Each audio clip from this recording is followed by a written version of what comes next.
Well, some people in this province are about to get rich. They're not going to win the lottery, but it's going to kind of feel like they did because boomers are passing on their wealth to the next generation. Sounds nice, doesn't it? For some, yes, but not all. And that is where the tension lies. So today we're going to learn more about what the wealth transfer looks like in Saskatchewan with help from our producer, Nicole Hack.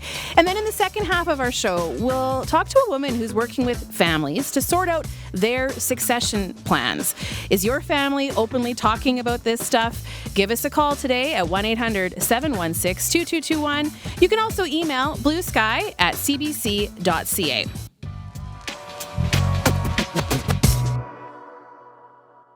Hi, Alicia. Hi, Nicole. So I've dreamed about winning the lottery. I've been known to buy the Set for Life ticket every now and then. See, I actually never buy lottery tickets, but for this jackpot, you actually don't need to. We're talking about $1 trillion tsunami that is about to hit this nation, which is unparalleled in our history. So that is Keith Willoughby, Dean of the Edwards School of Business at the University of Saskatchewan. We've got this generation of baby boomers, individuals born between the mid-1940s to the mid-1960s that are approaching retirement, that are approaching the end of their lives, that are passing on their accumulated wealth to their children and their grandchildren, who may be soon ready to receive very large inheritances from those who've gone before them. Alicia, $1 trillion. I don't even know how many zeros that is. I can't wrap my head around that. So where does this wealth come from? Okay, so first off, when we think of wealth, we may be thinking of like the really wealthy, like wealthy enough to get your name on a building. So Merlis Belcher, that's a person, but it's also an arena.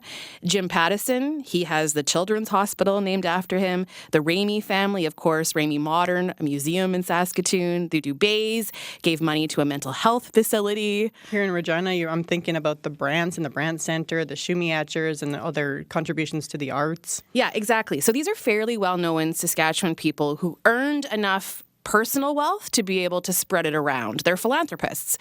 But today, I'm not talking about the filthy rich. I'm talking about a generation of aging adults that simply lived comfortably, who, if they were lucky enough, bought a house at a good time, and now their heirs could be about to inherit $1 million.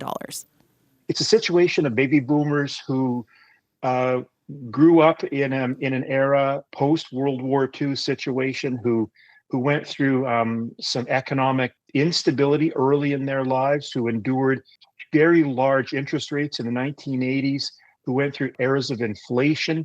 It's a situation now where either their wealth has come through owning homes, which is a very large portion of their estates, and homes which 30, 40 years ago could have been purchased for a reasonably modest amount. Now we see throughout Canada, especially in areas like Toronto and Vancouver, and even here in Saskatchewan, where homes are by no means a relatively modest expenditure. Now they are a huge investment.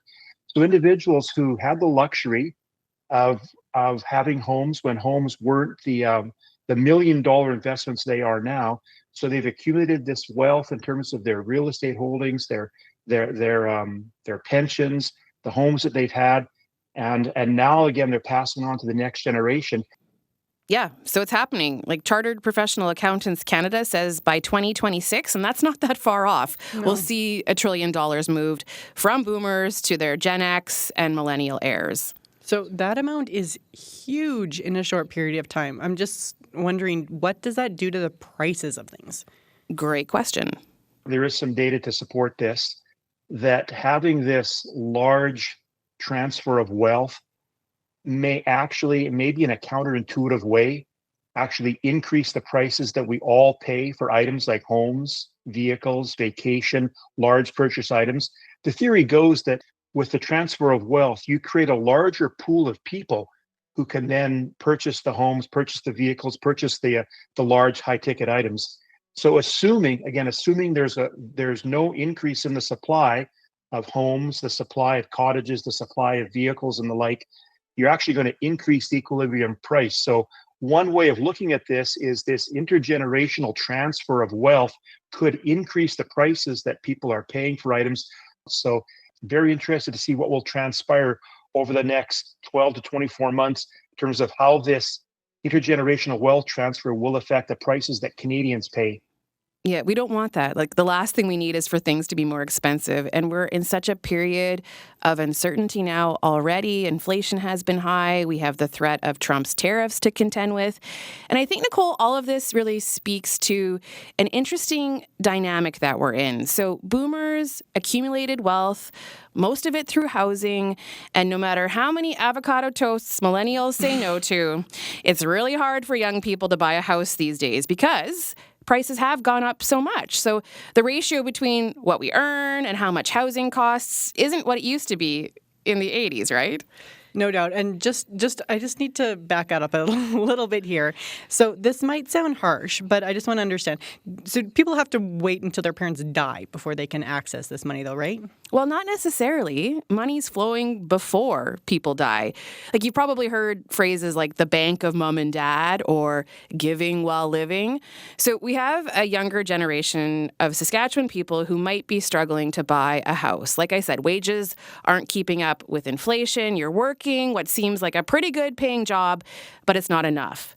So maybe you get a gift from mom and dad early in the form of a down payment to help you buy a house. Or maybe you get to go on a lavish vacation every year with all your siblings because mom and dad had the money to rent a big house in Palm Springs and they invited everyone to come. So all of this is part of the intergenerational wealth transfer that is happening right now. There was this writer for Maclean's magazine who came up with the term status fog. I like that. Right? Like, it totally describes the moment. And to articulate what she means by status fog, you might be thinking about your own community, maybe a neighbor or a friend of yours, and you're like, okay, that person makes pottery.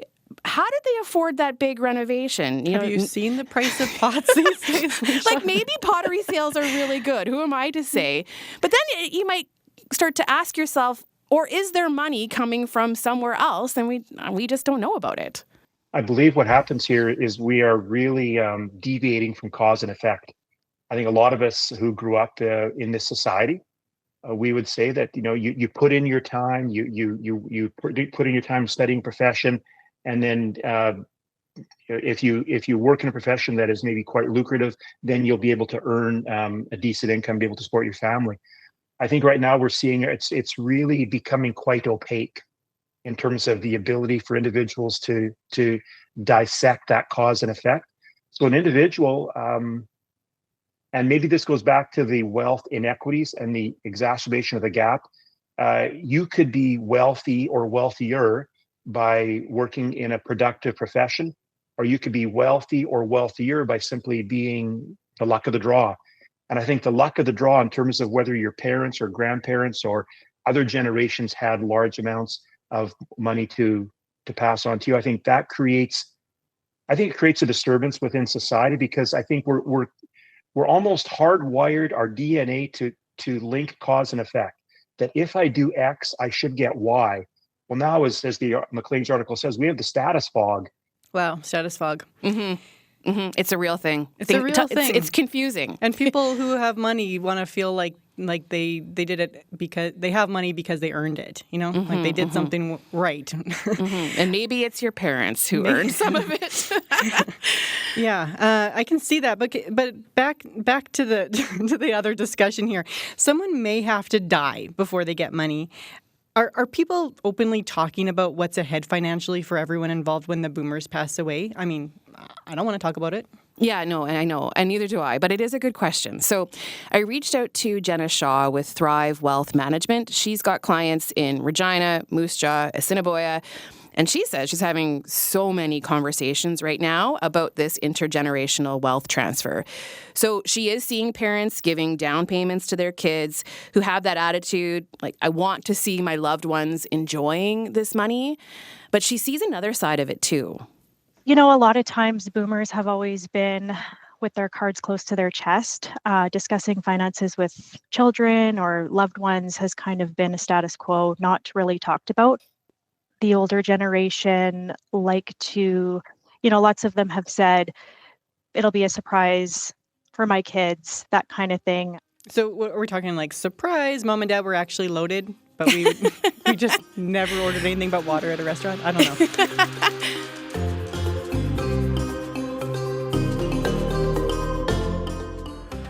So there are clear winners in this lottery, but not everyone is going to get rich. And that just takes us back to that conversation about the growing gap between rich and poor. So what did you learn about that? Yeah, a lot. I was told we're really going to see that gap play out between rural and urban folks.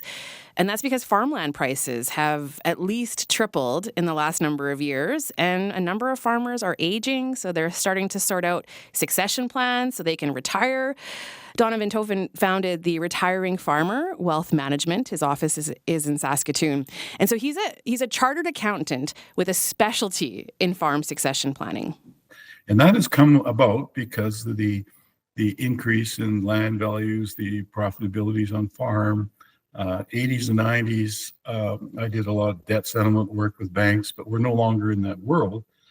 So what world are we in now? Like, what kind of wealth are we talking about in rural Saskatchewan? Lots of wealth. This is what Donovan sees.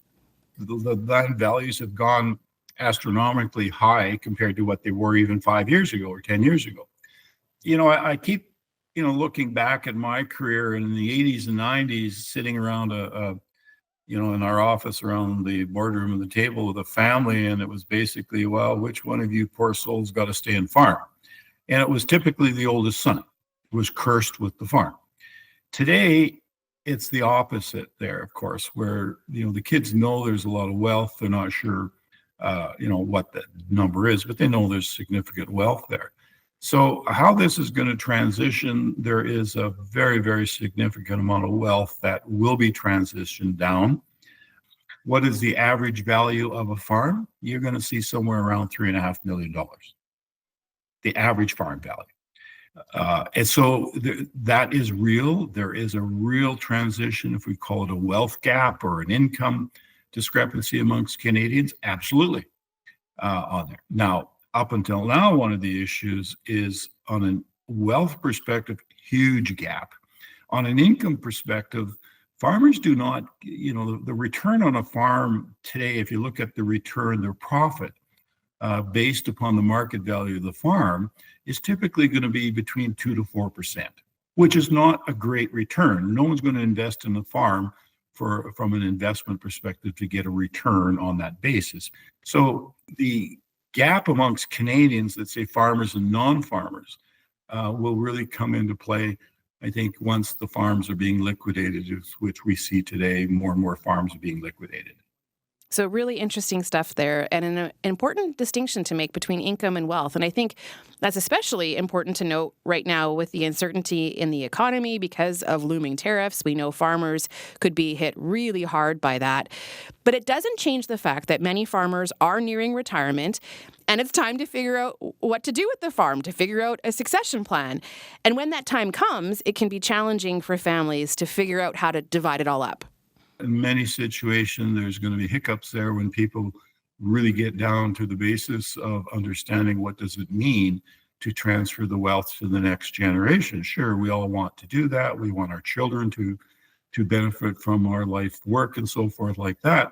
But typically we find when farmers understand what their wealth really is, how much it is, and what their initial plans are, in farming, it's going to be usually one or more of the children will not get an equal distribution, for instance. So many times, once you kind of lay all that out, according to the initial plans, it'll come back, well, that's not fair. That's not what we want. What can we do? So again, that's what can take a lot of time for families to work through. Alicia, it makes me think of also of family cabins and all that drama that can come with it. You hear about those kind of things actually tearing families apart. People are not on speaking terms. Yeah. It's complicated. I can see that's a lot to work through. So what about those who are not recipients of this transfer? Yeah, a lot of people aren't going to be lucky like this, and academics are writing about it because it's of concern, like Ken Coates, who's a professor emeritus from the Johnson Shoyama Graduate School of Public Policy at the University of Saskatchewan. The number one source of intergenerational wealth transfer is actually real estate. So it's your parents' house, your parents' farm. In Saskatchewan, that's obviously a huge one. In Saskatchewan and across the country for First Nations, the land is actually held in common. It's held by the First Nation. It's First Nation land. It isn't individual land. And so where your mother dies, passes away, now there's a house vacant on the reserve. They may transfer it to you, in which case you have a house. You don't have any wealth, you have a house. But there's a pretty good chance you're not on the list. There's somebody else who's higher on the list and somebody else gets that opportunity. When you then have a population that is systemically poor, by that I mean multi-generations. Indigenous people have not had resources of any substance, financial substance, for 5 or 6 generations. It goes back into the 1850s and 1860s. So there's been no chance, virtually no chance, for Indigenous individuals to collect sort of the standard stock market wealth, the standard opportunities that would exist for sort of non-Aboriginal folks. So we're talking about years of colonial policies that prevented Indigenous people's ability to generate wealth. So home ownership, one example, it was not permitted on reserves. First Nations people weren't allowed to run and operate their own businesses. And the effects of that are obvious to someone like Jason Bird. He was telling me there's just very little wealth to pass down. He teaches business at First Nations University of Canada in Regina. In fact, we don't even have a boomer generation to pass stuff down.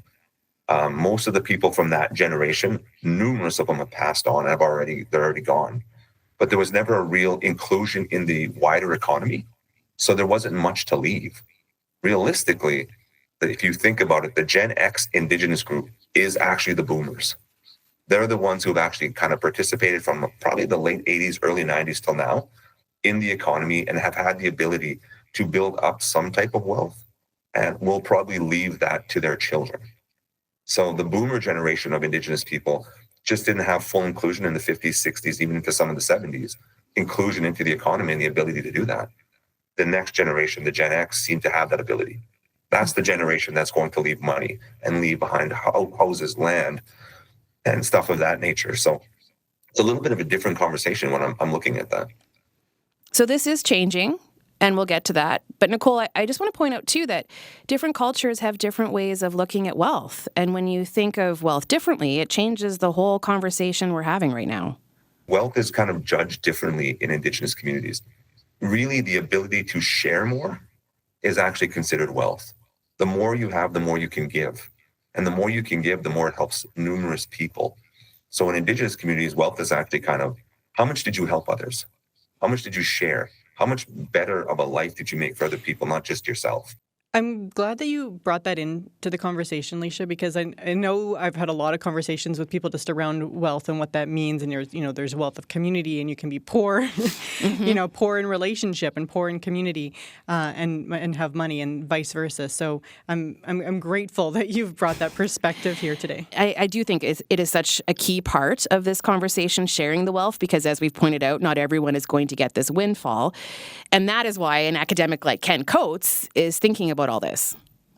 Another group, obviously, is the new Canadians. And they come over here often with nothing much more than what they can carry in their suitcases and a little bit of sort of establishment money. Some come from very wealthy families. The vast majority do not. They're actually the ones creating intergenerational wealth for their kids. So they are buying houses and getting businesses going. And they may, in 20 or 30 years, when they pass that on to their kids.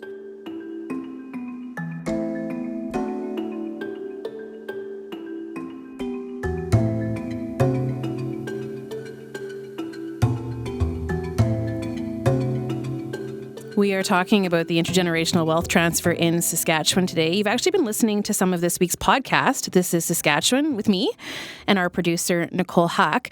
The story goes on. It's pretty complex when you start digging into it all. So you can find it on Apple, Spotify, CBC Listen, wherever you get your podcasts. And there's more to come on this. We're actually going to meet a woman who's helping families work through their succession plans, whether you have a family business, a family farm. How do you even start that conversation? Patty Durand is the author of The Future Leader, The Successor's Guide to Family Business Leadership. It is a book that follows two fictional characters, Kelly and Jordan, and their journey is meant to help you sort out your own family dynamics and those succession plans. Who's going to take it over? Patty Durand also runs Bright Track Consulting, and so she spends a lot of time with families, organizations, and businesses working through how to navigate all of this. She is based in Humboldt, and she's our guest for the remainder of the show. Patty, welcome. Thank you so much. You were listening to that podcast. How big of an issue is this? Like, when we think of the number of boomers that we have, they're aging and they're trying to have conversations with their kids. Just how present is this in the type of work that you do, where people are trying to figure out how to divide it all up?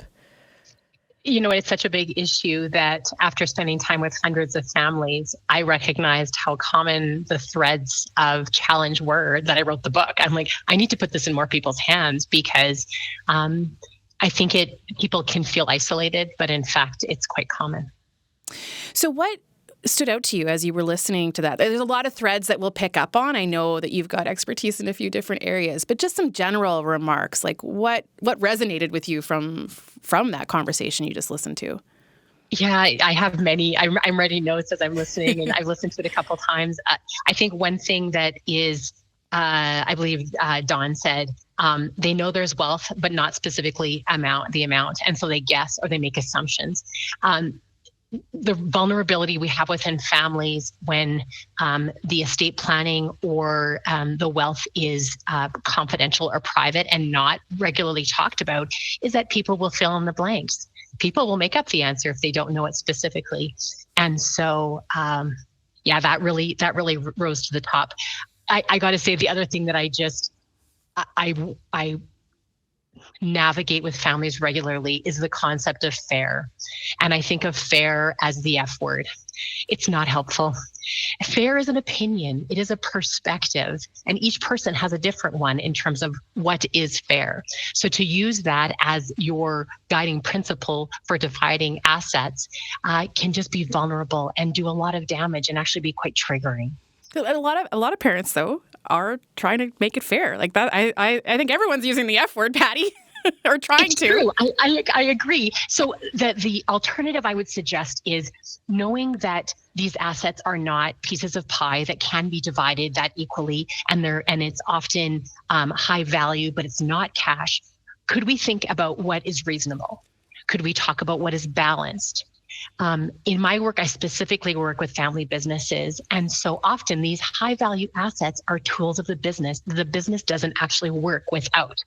And so if you were to attempt to divide it to people who aren't actively in the business and ask siblings to partner and be each other's keeper going forward, is that reasonable? Is that balanced?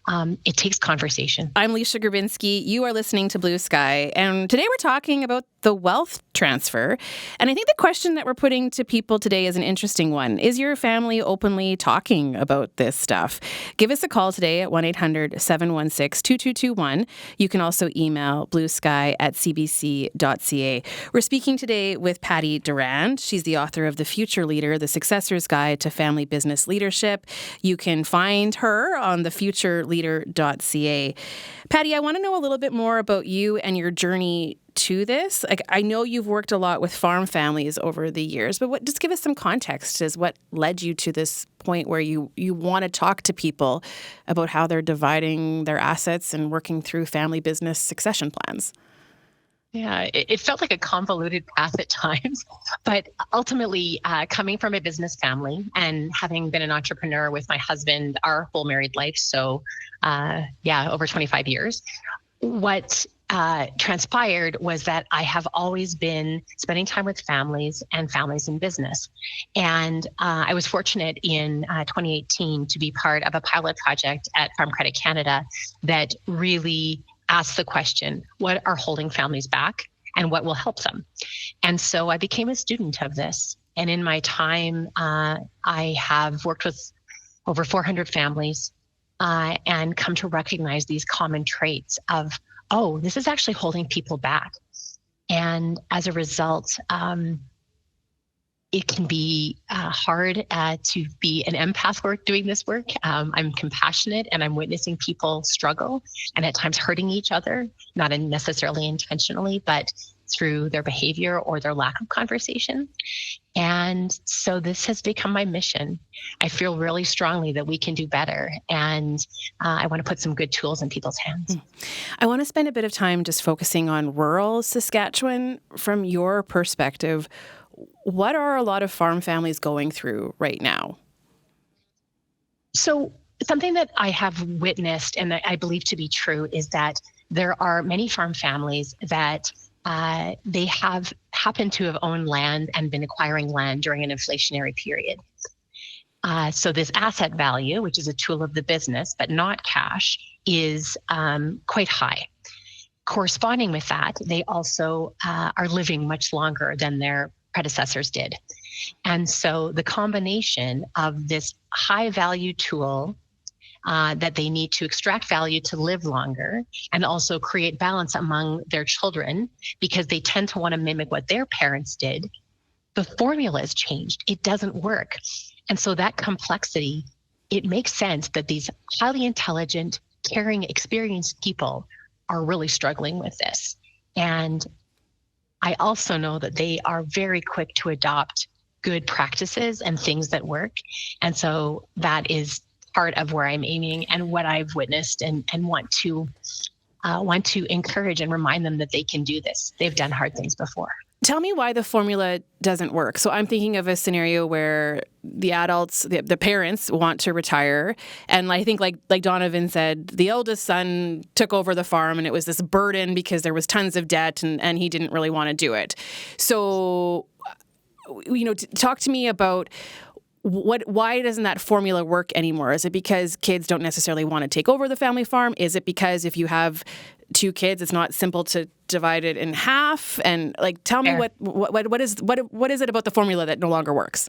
Yeah, and I think to say it doesn't work is probably stretching. It is more complex. There's many layers. So the fact that this land, which is not cash, but is a necessary tool of the business, and I know I'm repeating that, but it's actually really critical. But we're looking at the total net worth in terms of value. So if there's other cash assets or real estate or, cabins, those types of things that were talked about earlier, it tends not to balance. It tends not to be equal. The farmland has this inflated value, but it's not liquid. And so that contradiction, especially when you have more than one heir and that desire to be fair, as we talked about earlier, assuming that means it's equal, it's the same amount, it becomes this stalemate that parents get to, and they comes to a grinding halt. So there are some other alternatives in terms of if they have some personal wealth investments outside of the farm. I would say by and large, the majority of farms that I have worked with tend not to have that amount to balance it in terms of an equivalent amount of value outside of the farm assets. So that complexity is tricky. The other piece of the puzzle that I think I tend to remind people of is the fact that if you inherit a farm, you inherit a bucket of risk. And if you inherit cash, it is a tax-free gift. To put the values side by side and say they're the same isn't accurate either. And so at the risk of complicating it more, I challenge people to reflect on their assumptions and dig deeper to be more thoughtful about what actually makes sense in the long run. How might some of that thinking translate to other families who don't have a large parcel of land and who maybe aren't even business owners, that's not what they're doing, but they've got other assets, a cottage, that has come up. So how do you work with families who are just trying to set their kids up with some money that they want to pass down? How do some of those conversations you're having with farm families on a really big scale translate to just other people who are trying to navigate this stuff? I think at the core, what it comes down to is the value of some transparency. Certainly, there's going to be some confidential things that parents are going to want to keep to themselves. But in the podcast that we just listened to, it'll be a surprise. I'm like, that's the worst kind of surprise party. When you have intentions for your belongings and your estate, but you have no ability for the inheritors to ask any questions about it, to ask what you meant. Because at their core, our heirs they could interpret their inheritance as how much their parents loved them. So would it not then make sense to love our families by talking about it and saying, here's what's coming, here's what we have in mind, here's our plan. It's not perfect, but we put some thought into it, and here's our wishes or intentions.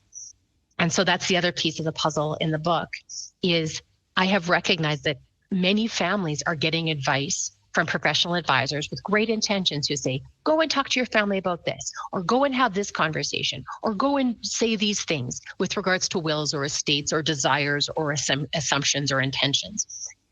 That assumes that these families have the language to do that. And I have witnessed many people that don't. When I propose you could have this conversation, they just kind of sit there just overwhelmed. And so there's a fair bit of scripting in the book. Here's how you might say this. Here's how you might start this conversation. And that is where I've seen some really fruitful possibilities about just getting some level set of understanding. And I'm thinking about the range of things you could learn in a conversation like that. You know, I think we've primarily focused on wealth right now and transferring the wealth, but I wonder about the flip side of that you might have a family business, but you have no idea how profitable it actually is, how much debt is part of that story. I even think about a loved one who may need care later in life, and kids may have no idea how much is in the savings account to pay for medical care. I'm wondering if you witness the flip side of things, that it's not always about transferring wealth, but also conversations that could lead to some really, really tricky stuff. Completely. It's incredible what comes and is revealed. And so one of the things, a quote I like is, people expect a lot, but they don't tell you what they expect. And so we have these kind of unspoken things and desires in our family, but we never actually verbalize them. I have a great example of what you're talking about. One of the scripts I've developed, and that's actually in the appendix of the book, is a script for parents talking to their heirs about the heirs' expectations. Not to give heirs authority over what their inheritance will be, but just to get a sense, like, what are you hoping for? And I had one dad who said, man, I am really okay with showing my kids this script. I really don't want my in-laws, my daughters and sons-in-law, to have a voice at this table. And I said, well, how would you propose that you tell them not to? And he couldn't come up with a good answer. So he ended up sharing with everybody. In the responses of their desire for inheritance, his son-in-law said, I desire to have access to photos of you enjoying your retirement. People are not all about greed. They're not sitting there at the trough waiting to lap it up. And I mean, there are certainly some people who are counting on inheritance. But imagine if we could just talk about it as a family and say, man, we just want the best for you. And I think we often do, but we just never get to the conversation. And I think we can do better. Yeah. Are people becoming more open to this conversation, to talking about money, to talking? I mean, I was saying to our producer, we've done a lot of shows on death lately and talking about some of these end of life things. So I feel like I'm in a better place to talk about this stuff. But are we moving in a direction, because there is this awareness of this wealth transfer? Are people a little bit more open about their finances? I believe they are. It's coming along. It's improving, and it's reflected in some conversations. They're like, "Yep, I definitely have shared my will with my kids and ask questions, or let them ask questions." One caveat I would say is that in that instance, people who are sharing this kind of anxious conversation, they're prepared to have with their heirs, they memorize it, or it's very memorable for them. And so I'll say, you know what? One conversation isn't enough, actually. What if you dusted off your will every year and said, okay, guys, any questions, any thoughts? Because as our life changes, it has different impact to us. And so they are more open. I would express concern that they think that one or two times is enough. And this is actually something that is a continuum. As things evolve with the business, with the people are born, people die, people come into the family, they leave the family. All of these factors impact our memory and the impact of what the inheritance could look like. And so frequency matters. I'm speaking today with Patty Durand. She's the author of the book, The Future Leader, The Successor's Guide to Family Business Leadership. This all stems from a podcast episode we did about the wealth transfer and what it looks like in Saskatchewan from farms to First Nations. It's unique here and not always fair. Patty, I did use the F word there. But that was something that definitely came up with all the people that I spoke to. We are asking you today whether or not your family is openly talking about this stuff. So you can give us a call today, 1-800-716-2221. You can also email bluesky@cbc.ca. Patty, we actually have a couple people on the line, so we'll go to the phones. Great. Ken is in Regina today. Ken, welcome to Blue Sky. Topic to discuss. I will start out with saying, first off, write a will. Because if you don't, politicians have already done it for you. And secondly, I will use the F word, fair isn't equal, and equal isn't always fair. And the third point, which is vital, in your assets, some of them are taxable and some of them are not. And the best thing you can do is sit down with a professional, get advice, and make sure that you have the best non-taxable investments you can make, and that's life insurance. That can be used to make everything easy. Ken, you sound pretty knowledgeable. Did you used to work in this area? 26 years. Oh, yeah. So you probably have a lot of stories to tell about how well some families did with this. Well, I do, and of course they're all confidential. Mm-hmm. But I did work with some people that warmed my heart, because simply having the conversation is the first start. And the other thing is, allow your children to read the will so there's no surprises. Seems to be a thread, a common thread, no surprises. Ken, thanks for picking up the phone and calling. I appreciate that. Great commentary, Ken. You're welcome. Fantastic. Okay, take care. You too. Yeah, Patty, do you want to pick up on any of that? I mean, it gets really complicated when you start talking about what's taxable and what's not, and it's a little over my head, so I can understand hiring a professional, but what are your thoughts on what Ken said? I couldn't agree more. I think that writing a will is table stakes. That's the foundation of where a lot of these things are built from. One thing I will say is that, ironically, I talked about revisiting things. People somehow have the mentality that their will is once and done. And so I've sat with families where I'm like, okay, well, your children are in their 40s and you still have a guardian reference in your will. Perhaps it's time to have a look. And it's funny, not funny, because it's the reality. Yeah. So one thing that I have found helpful to people is write your will as though it's an emergency will, meaning if you were to pass away tomorrow, if your life was to end tomorrow, what would you hope for? What would you wish for that? And then review that regularly to make sure that the plans still reflect your wishes. I couldn't agree more, though, in terms of tax implications. Not my expertise, but certainly an accountant with tax expertise working together with a lawyer in terms of implementing a will. Completely advised and wise to do, and have those professionals on your team. Thanks, Patty. We've got another caller on the line, Maria in Surf Current. Hello, Maria. Hi. It just brings to mind that for so long we've accepted that billionaires and certain corporations can just accumulate obscene amounts of wealth and do whatever they want with it. But as soon as the middle class might be getting wealthier, suddenly we have to put a stop to it. And because if people are able to have some sort of freedom, this whole system will collapse. And, we talk about land values going up and housing, but it's because we've allowed them to be commodified. I mean, nobody forced anybody to make a 500% markup on their land or houses. It's, so investors have almost been stealing from our communities by driving up prices and keeping us in a perpetual debt cycle and stress cycle. So we go along with this system. And I'll just make one last note. It's from the book Sapiens by Yuval Noah Harari, and I want to read the last paragraph. We are more powerful than ever before, but we have very little idea what to do with all that power. Worse still, humans seem to be more irresponsible than ever. Self-made gods with only the laws of physics to keep us company, we are accountable to no one. we are consequently wreaking havoc on our fellow animals and on the surrounding ecosystem, seeking little more than our own comfort and amusement, yet never finding satisfaction. Is there anything more dangerous than dissatisfied and irresponsible gods who don't know what they want? Anyways, I'll just leave it at that.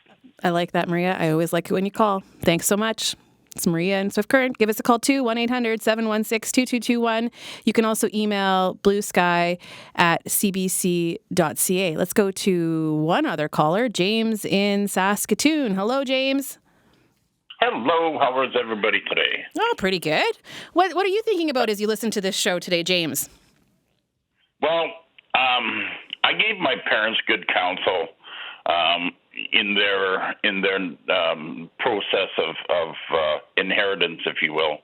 My question to you is, I think there has been an evolution, and I'm curious to your guest perspective on the who executes the executive role. Is it in her mind now that professional executors might be the better course of action as opposed to what we historically used to have, which were friends, families, or those who we thought had best interest? Or is it better to just hire a service and be done with it?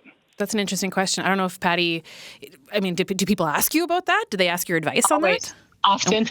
It is a great question. And I think to say that there's one answer is probably not accurate.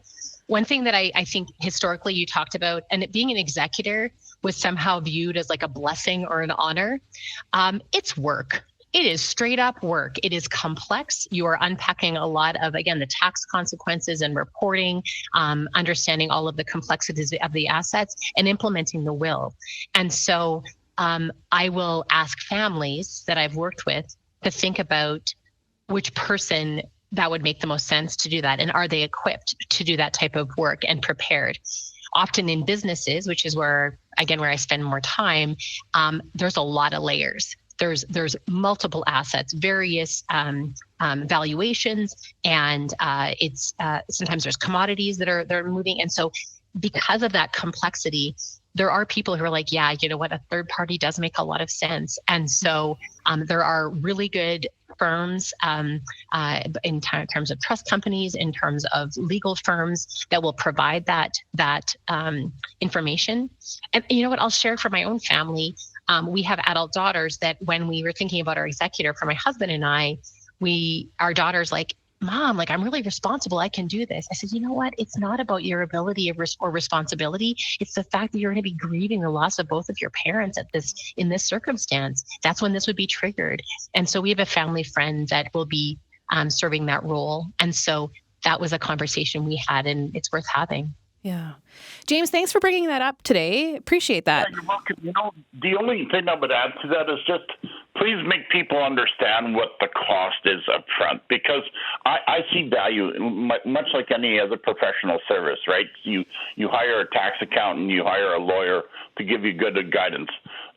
Professional executors have a cost, but there is great value to them. So I thank you for the opportunity.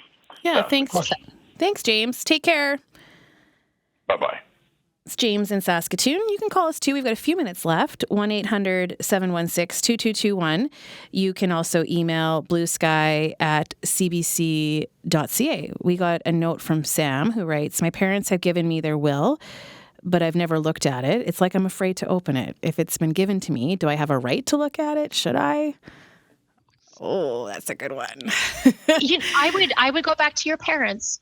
You gave me this copy. What was the intent? Was it for me to review? I'd like, you can, I think to ask for that blessing would make sense. In my mind, that would be the reason they would choose to give it to you, but I can't interpret their perspective.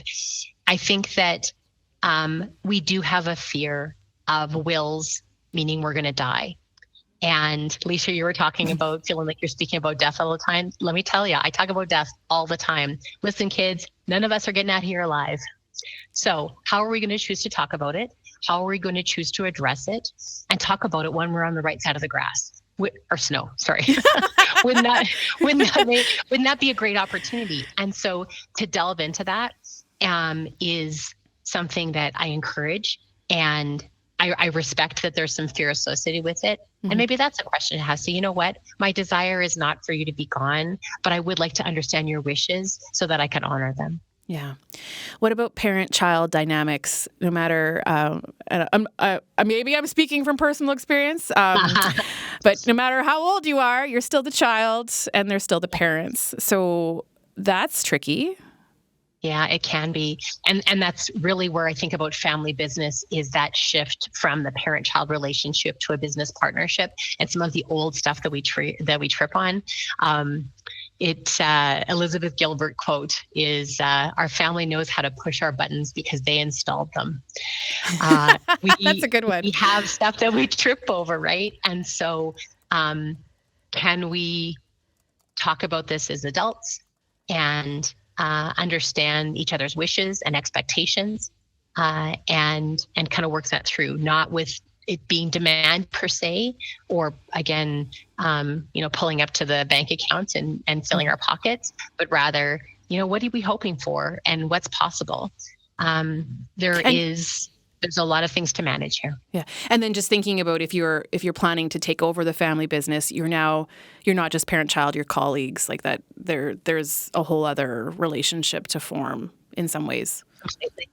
Well, and that's where I delved into it in terms of the future leader, because the book I think about, I'm like, why is this so difficult? This should just be, if it was just straight business, does this make sense or not? But we have the desire to please. We have old triggers or baggage of behavior, of desire to, in comparison to our siblings, in achieving what our parents have achieved, or having our own area of expertise. All of these things get crammed up and we don't talk about them. So no wonder it's difficult. And it doesn't have to be that way. And I want to encourage families. I've witnessed some incredible conversations that have unfolded as a result. And I know these families can do it. I just have no doubt. We have another caller on the line that I want to squeeze in here before the end of the show. So Ingrid joins us right now in Regina. Hello, Ingrid. Hi. Yes, I had a heart attack in the summer, and I have some difficulties with my heart, and I've been working on my will and on my obituary, and bought a grave and figuring out green burial, and also thinking about executors. So my executors are moving to Ontario, and I don't think they really want to do it anymore. They agreed about 10 years ago, but they know it's a lot of work, and and I think it's just trickier when they're away, to access all of the my banks and so forth. And so anyway, so what I want to know, can you just get an accountant? Like, there's someone who does my taxes, and I'm wondering if she, if she would be legally able to do it. And how much does it cost? Like, I think someone else asked that, and I didn't hear the answer. So that's a great question that I can't answer. I can't specify in terms of, like, I don't know the answer in terms of specify, but I would always encourage you to shop around in terms of consider more than one possibility. If you have a trusted professional, you can approach them and ask them if they have that ability and desire. I do appreciate the fact that when you commented about something moving out of town, or moving out of province, pardon me. So I'm not a lawyer nor an accountant, but I work in this realm a lot. And one of the recommendations that I've heard more than one lawyer advise is that you want to have an executor that lives within the provincial jurisdiction in which you live, because the laws from province to province are quite unique. Actually, there's some nuances that you really want to think about. And so if you were to talk to your accountant, and if they are unable to provide that service, certainly ask them who they might recommend. Often professionals will have relationships with other professionals that can serve that purpose for you. Ingrid, thanks for calling. And Patty, thank you. Sorry, Ingrid, I cut you off there. Thank you, though. Okay, thank you. Bye. I want to share one quick email here from Norm before we end today. Norm writes, love your topic today as we are in the process of addressing our estate. We have a good dialogue with our kids such that I don't think it's uncomfortable for them to talk about it. We have an unincorporated family farm, which we have split up amongst our children and have added their names to the title so that someone dies, the name comes off. To avoid issues with in-laws, we had them sign a document set up by our lawyer. We are at this very moment having the kids put on our life insurance as secondary beneficiaries. This allows them to have immediate access to that money to cover funeral expenses. That's, Norm, you are on top of it. That's like tough stuff. It's tough, and it takes a long time. Yeah. It takes longer than we think it will. So Norm, good job. Keep at it. Yeah. This has been great, Patty. Thank you so much for being with us today. I've learned a lot from you. And so I'll give people your website again, thefutureleader.ca. Patty, thanks for being a guest. My pleasure. Thank you. That is Patty Duran, the author of The Future Leader, The Successor's Guide to Family Business Leadership. And like I said, to connect with her, you go to her website, thefutureleader.ca. You were hearing some of our This is Saskatchewan podcast, and there's more to it. You would meet a person who goes to the University of Saskatchewan, a medical student, who unexpectedly got an inheritance from their birth father, $300,000, an amount that they say is life-changing. And so they're part of an organization called Resource Movement that tries to encourage millennials to think about how much money they actually need and how they might redistribute that wealth. So find that on Apple, Spotify, CBC Listen, or wherever you get your podcasts. I'm Leisha Grabinski. This is Blue Sky. Tomorrow, we're talking about artificial intelligence in Saskatchewan. It's going to be a good one. Have a good afternoon.